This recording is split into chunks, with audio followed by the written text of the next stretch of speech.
أما بعد فأعوذ بالله من الشيطان الرجيم بسم الله الرحمن الرحيم إن تجتنبوا كبائر ما تنهون عنه نكفر عنكم سيئاتكم وندخلكم مدخلا كريما صدق الله العلي العظيم. درود شريف کرو. اللهم صل على سيدنا وسندنا وحبيبنا ومولانا محمد النبي الأمي وعلى آله وبارك وسلم عليه بعدد كل معلوم لك دائما أبدا. अल्लाह तबारक व ताला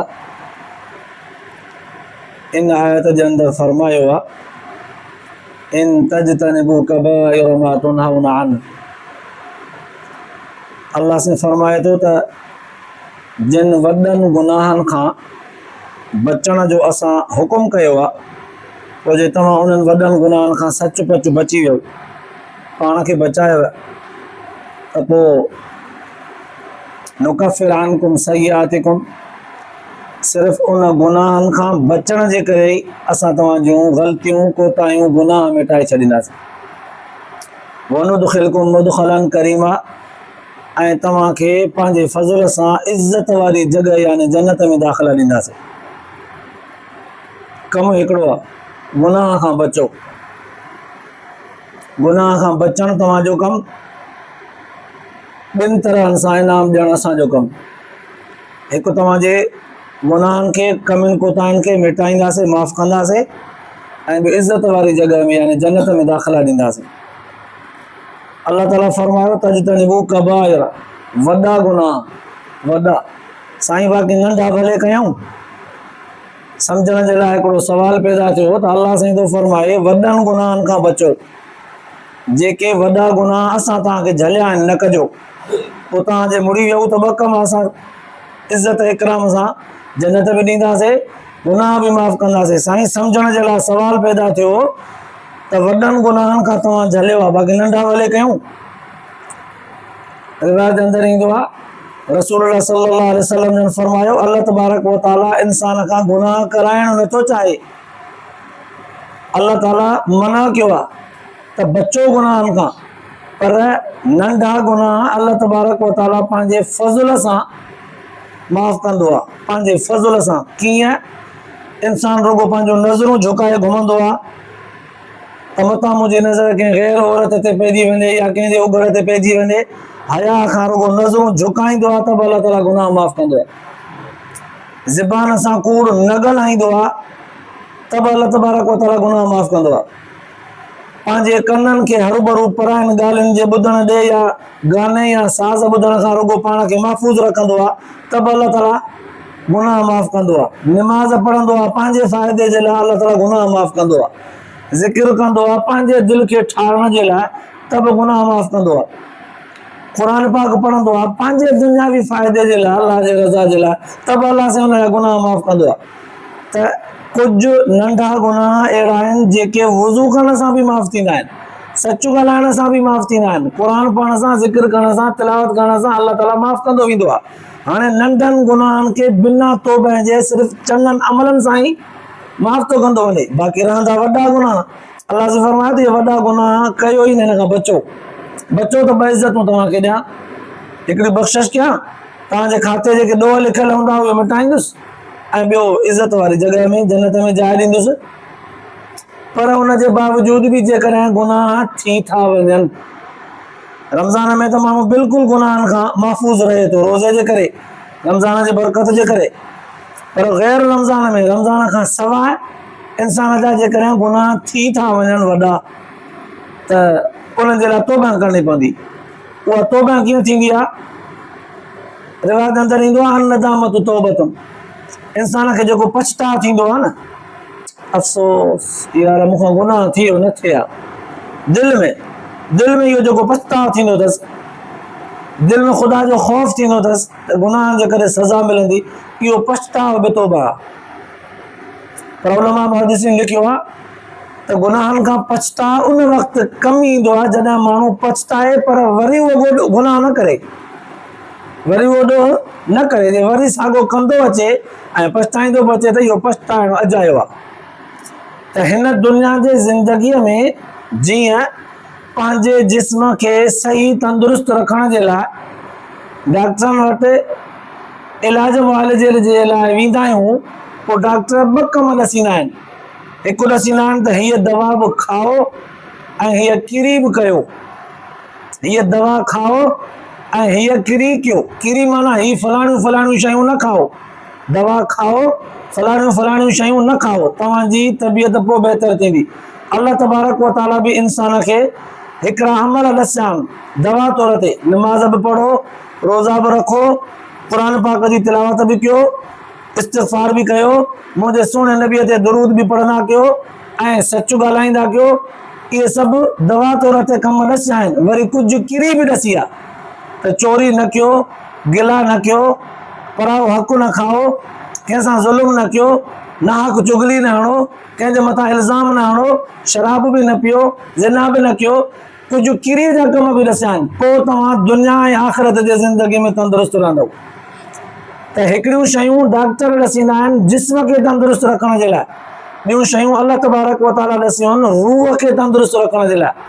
अल्लाह तबारक व ताला जी ॾिनल तालीम रूहानी आहे, डॉक्टरनि वारी दुनियावी ॾिनल तालीम इहा जिस्मानी आहे। जीअं जिस्मानी तालीम सही सम्झी करे अमल कंदा आहियूं त जिस्म तंदुरुस्त रहंदो आहे वाकई, ईअं ई अल्लाह तबारक व ताला जे ॾिनल तालीम ऐं सुहिणे रसूल सल्लल्लाहु अलैहि वसल्लम जन जे ॿुधायल तरीक़े ते ज़िंदगी गुज़ारींदासीं त जिस्म सां गॾोगॾु असांजो रूह बि तंदुरुस्त रहंदो।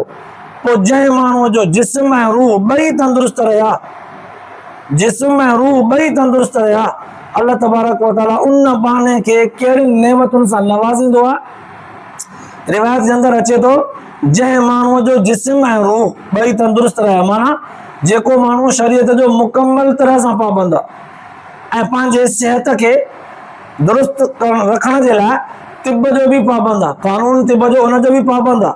अल्लाह तबारक व ताला उन बहाने खां अहिड़ा कम वठंदो आहे तक़वा जा, परहेज़गारी वारा, उनजे दुआउनि खे अल्लाह तबारक व ताला मुस्तजाब दावत बनाईंदो आहे, क़बूल कंदो आहे।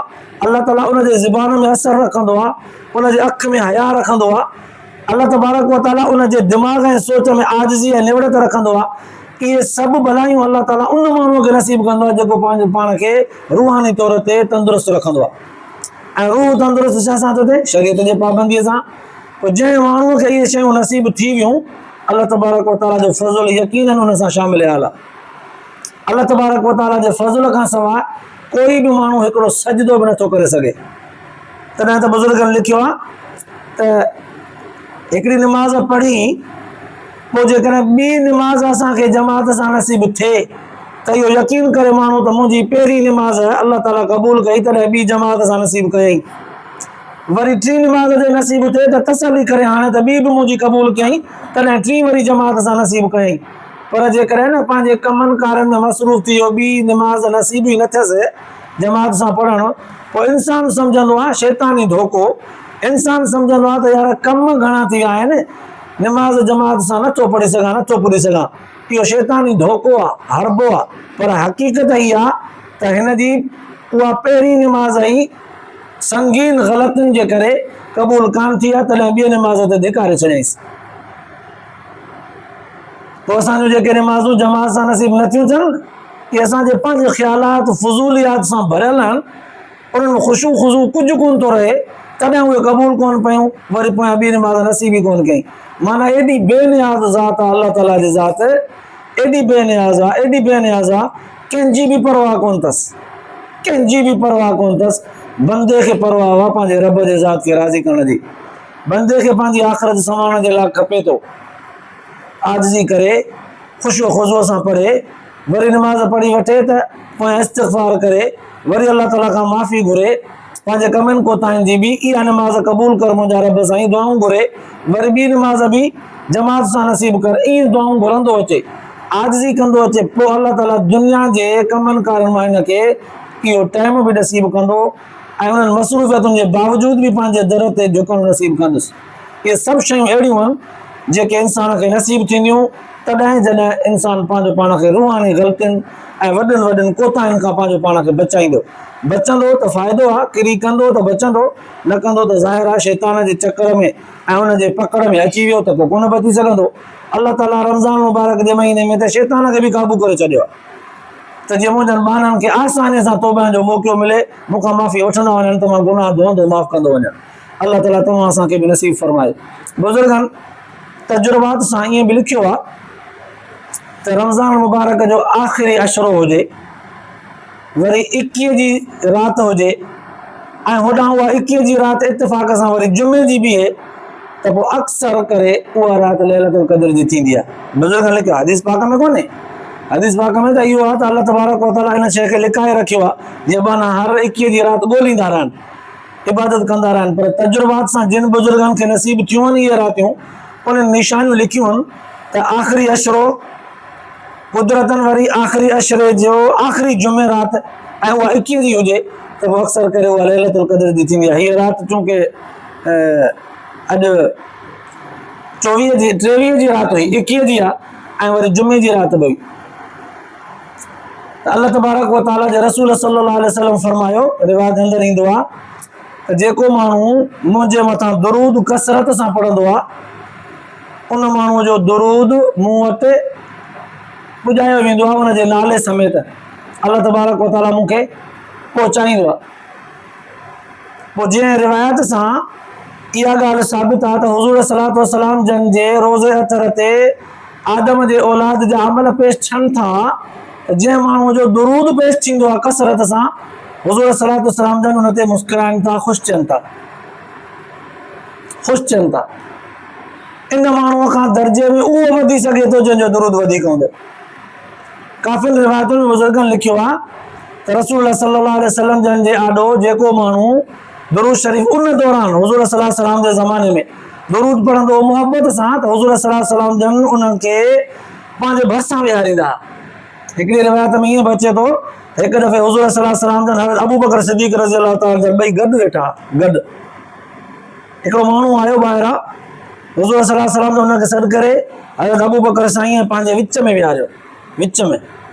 साहबा किराम हैरान थी विया त असांखे त मालूम आहे त हुज़ूर सल्लल्लाहु अलैहि वसल्लम जन वटि असां समूरनि साहबा किराम में दर्जो आला ऐं उत्तम हज़रत अबू बकर साईं जो आहे, छो त असांखां वधीक क़ुर्बानियूं कोन अचियूं आहिनि ऐं हुज़ूर सल्लल्लाहु अलैहि वसल्लम जन जे मथां फिदा फिदा थींदो आहे, क़ुर्बान थींदो आहे, घोर वेंदो आहे, सभिनी खां असांखां ज़ोर आहे।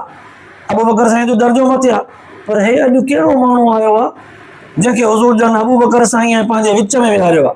हले छाजे करे? जॾहिं साहबा किराम पुछा कई तॾहिं हुज़ूर सल्लल्लाहु अलैहि वसल्लम जन जवाबु ॾिनो, पाण फरमायूं त हे उहो माण्हू आहे जेको मुंहिंजे मथां अहिड़नि लफ़्ज़नि सां दुरूद पढ़ंदो आहे जहिड़ा लफ़्ज़ दुनिया में ॿियो केरु न चवंदो आहे। साहबा किराम पुछा, फरमाई साईं उहे कहिड़ा लफ़्ज़ आहिनि? हुज़ूर सल्लल्लाहु अलैहि वसल्लम जन फरमायो, इंतिहाई मुख़्तसर पर पुर असर। उहे लफ़्ज़ ॿुधायां, अल्लाहुम्मा सल्ली अला मुहम्मदिन कमा तुहिब्बु व तर्ज़ा। हिकु रिवायत में ईंदो अल्लाहुम्मा सल्ली अला मुहम्मदिन अफ़ज़ल सलावातिक। केॾा मुख़्तसर आहिनि। अल्लाहुम्मा सल्ली अला पढ़ो त हिकु दफ़ो मोहबत सां, अल्लाहुम्मा सल्ली अला मुहम्मदिन अफ़ज़ल सलावातिक, सफ़ा मुख़्तसर, अल्लाहुम्मा सल्ली अला मुहम्मदिन कमा तुहिब्बु व तर्ज़ा, मुख़्तसर लफ़्ज़ आहिनि। त पोइ ईअं बि ईंदो आहे त जेको माण्हू जुमे जे ॾींहुं 100 दफ़ा दुरूद शरीफ़ पढ़ंदो, अल्लाह तबारक व तआला जी रहमत हुनखे शामिल हाल थींदी। ऐं जेको माण्हू हुज़ूर सल्लल्लाहु अलैहि वसल्लम जे मथां कसरत सां दुरूद पढ़ंदो, रिवायत में ईंदो आहे हुज़ूर सल्लल्लाहु अलैहि वसल्लम फरमायो त क़यामत जे ॾींहुं हुनजी सिफ़ारिश मुंहिंजे मथां वाजिबु आहे, मां सिफ़ारिश कंदुसि।